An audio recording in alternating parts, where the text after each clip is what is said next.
it's just Tasha and the experiences that I've had. And if you think about every place that I've worked, it was always around, even though I could have been older or younger, I was usually the youngest on the executive board, and in terms of my audience, they were younger. For me to work in the music industry, you can't work in the music industry and not live the life, if you will, understand the music, live the music, understand the pop culture of it, everything. So I was living that at MTV, then Playboy, and then all the record labels. So coming to Savannah State, throughout the years, I was always involved.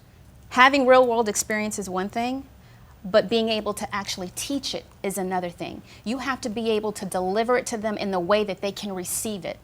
The responses that I get from students and the one-on-one relationships that I have with those students, that's priceless.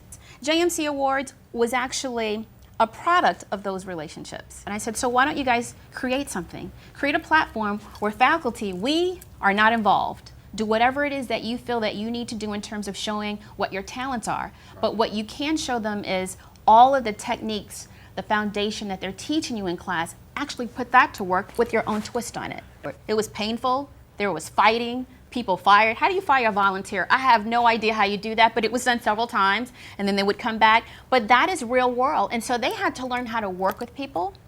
They had to learn how to work with teams, and they had to learn how to influence people in order to get them to do, work towards the end goal. And so the JMC Awards was definitely a culmination of all those things. So pop-up class, JMC, logo. We did our first women empowerment event when I first got here. My boss, your boss, the chair, Wanda Lloyd, was relatively new to the department and semi-new to Savannah. She lived here at one time but came back after many years.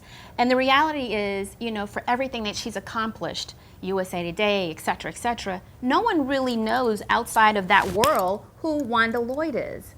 And I said, they need to know who you are. You are an amazing person. So guess what? You're going to host an event. It's going to be a women's empowerment event, and we're going to raise money for SRPI. And she was like, okay, awesome, let's do it.